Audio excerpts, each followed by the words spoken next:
यामिनी के मन में तन्वी के लिए नफरत घर कर चुकी होती है। आज दोपहर में ही तन्वी ने यामिनी से जुड़े स्कैंडल को पब्लिश कर दिया है। यामिनी समझ चुकी होती है कि तन्वी ने उन दोनों के बीच हुई बातचीत को रिकॉर्ड करके ही उसे एक्सपोज किया है। इसी वजह से अब यामिनी के मन में तन्वी के लिए सिवाय नफरत के कुछ भी नहीं बचा है। जब तक वो तन्वी से अपनी बेइज्जती का बदला नहीं ले लेती तब तक वो चैन से नहीं बैठेगी। यामिनी को बिल्कुल भी अंदाजा नहीं था कि उसे ये मौका इतनी जल्दी मिल जाएगा। यामिनी की आवाज सुनकर आकृति को बाहर ले जाने वाले सिक्योरिटी गार्ड्स रुक जाते हैं।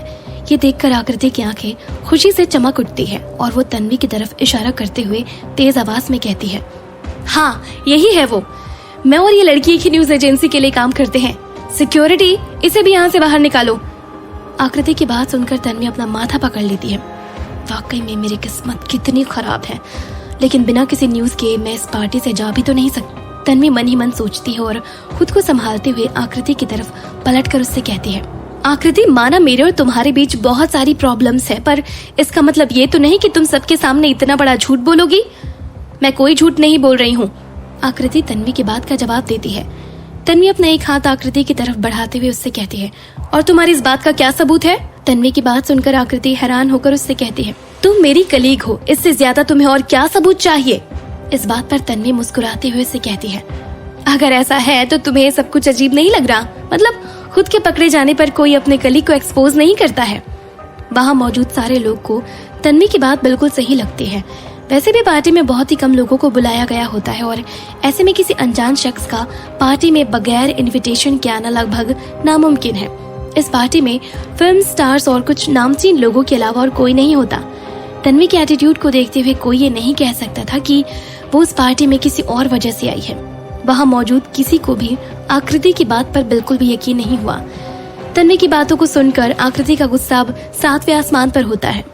दूसरी तरफ यामिनी फेक स्माइल लिए तन्वी से पूछती है, चलो एक बार को मान लिया कि तुम रिपोर्टर नहीं हो, पर क्या तुम अपना इनविटेशन कार्ड हम सबको दिखा सकती हो? यामिनी की बातें सुनते ही आकृति कहती है, अगर इसके पास इनविटेशन कार्ड होता तो क्या ये शैंपेन टेबल के नीचे छुपी होती? मैंने खुद इसे टेबल के नीचे से बाहर आते हुए देखा है। मैं आपसे कह रही हूँ कि ये एक रिपोर्टर है। इतना कहते हुए आकृति तन्वी को गुस्से से देखती है। अब क्योंकि आकृति को पार्टी से निकाला जा रहा है तो वो तन्वी को एक और बड़ी खबर कवर करने का मौका कैसे दे सकती है।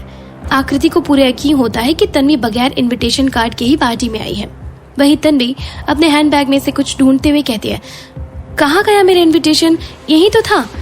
इतना कहते हुए तन्वी अपने बैग से इनविटेशन लेटर निकालकर उन सबको दिखाते हुए कहती है, ये रहा। मैं तो डर ही गई थी। इनविटेशन में तन्वी का असली नाम छपा हुआ होता है।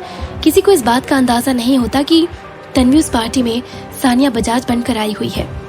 इनविटेशन लेटर देखते ही आकृति की आंखें हैरानी से बड़ी हो जाती है और वो कंफ्यूज होकर तन्वी से कहती है, ऐसा कैसे हो सकता है? तुम्हें ये लेटर कहाँ से मिला? वहीं यामिनी रूड होकर तन्वी से कहती है, तुम्हारे पास इनविटेशन लेटर मिलने से ये साबित नहीं हुआ कि तुम एक रिपोर्टर नहीं हो। मैंने खुद तुम्हें बावरा मन फिल्म सेट पर देखा था। वो तुम ही हो ना जिसने मीडिया में मेरे बारे में उल्टी सीधी खबरें छापी है? यामिनी की बात सुनकर पूरी पार्टी में हलचल होने लगती है। तन्वी बिना घबराए यामिनी से कहती है, व्हाट नॉनसेंस! आखिर क्या सबूत है आपके पास कि मैं एक न्यूज रिपोर्टर हूँ? तुम्हें सबूत चाहिए ना? यामिनी एक नजर तन्वी को देखकर विद्युत की तरफ देखते हुए कहती है, उस दिन जब तुम फिल्म के सेट पर आई थी उस वक्त मिस्टर विद्युत नुमानी भी सेट पर थे। यहाँ मौजूद सारे लोग शायद मेरी बात पर यकीन ना करे, पर मिस्टर विद्युत की बात पर तो सबको यकीन होगा ही। यामिनी की बात सुनते ही वहाँ मौजूद सभी लोग विद्युत को देखने लगते हैं।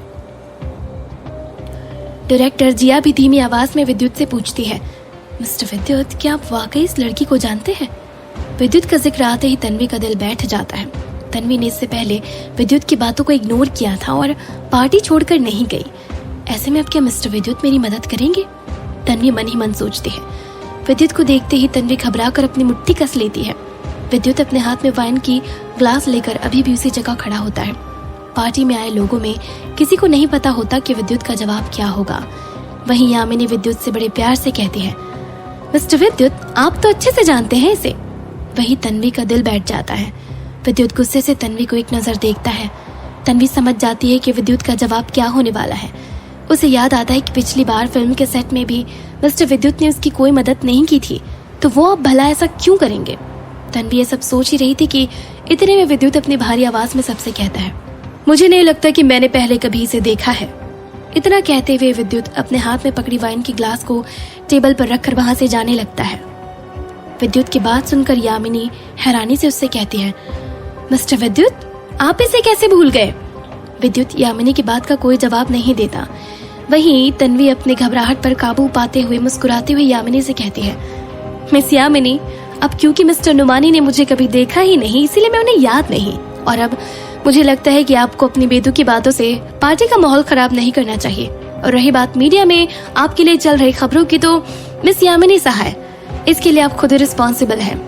तन्वी की बातें यामिनी के गुस्से को 7वें आसमान पर पहुंचा देती है। इतने में डायरेक्टर जिया सिक्योरिटी से कहती है, फौरन इस अनइनवाइटेड लड़की को पार्टी से बाहर करो।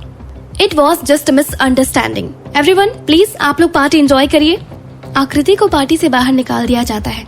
वहीं दूसरी तरफ यामिनी अभी तन्वी को गलत साबित करने की सोचती है, पर उसे रोकते हुए उसका मैनेजर कहता है, मिस यामिनी, अगर अभी आप अपना ध्यान इन सब नॉनसेंस मैटर्स पे लगाएंगी, देन आई एम सॉरी, पर मैं क्या कोई भी आपकी मदद नहीं कर पाएगा। अपने मैनेजर की बात सुनकर यामिनी का चेहरा गुस्से से लाल हो जाता है। आज तक उसके मैनेजर ने भी कभी भी उससे इस तरह से बात नहीं की है। अपने गुस्से पर काबू पाते हुए यामिनी अपने मैनेजर से पूछती है, क्या वो मैटर सेटल हो गया? मैनेजर हाँ में सर हिलाते हुए यामिनी से कहता है, आपके लिए ये लास्ट चांस है। इतना सुनते ही यामिनी एक नजर विद्युत की तरफ देखती है। धीरे धीरे पार्टी का माहौल फिर से नॉर्मल होने लगता है। वहीं पार्टी हॉल की एक तरफ विद्युत शांत होकर एक जगह बैठ जाता है। उसके सख्त नेचर की वजह से किसी में उसके पास जाकर उससे मिलने की हिम्मत नहीं होती, सिवाय डायरेक्टर जिया के। विद्युत चुपचाप वहां बैठा हुआ पार्टी में आए लोगों को देख रहा होता है। डायरेक्टर जिया से बात करते वक्त भी उसका ध्यान भीड़ में मौजूद तन्वी पर ही होता है। वहीं दूसरी तरफ तन्वी भीड़ से बाहर निकलकर एक कोने में आकर खड़ी हो जाती है। केक खाते हुए तन्वी चुपके से एक नजर यंग और डैशिंग एक्टर सुमित अरोड़ा को देखती है, जो उससे कुछ ही दूरी पर होता है। सुमित धीमी आवाज में अपने साथ मौजूद एक्ट्रेस नैना बंसल से कुछ कहता है, जिसे सुनते नैना फौरन पार्टी से बाहर चली जाती है। तन्वी समझ जाती है कि दाल में कुछ तो काला है। नैना को बाहर जाते देखकर तन्वी भी उसके पीछे पीछे चल देती है। तन्वी पहले भी ऐसी सिचुएशन से डील कर चुकी होती है। उसे देखकर कोई भी ये नहीं कह सकता कि वो एक्ट्रेस नैना बंसल का पीछा कर रही है। तन्वी को नैना के पीछे जाते देखकर विद्युत अचानक डायरेक्टर जिया की बात काटते हुए उनसे कहता है, आई गॉट टू लीव, मुझे कुछ अर्जेंट काम याद आ गया।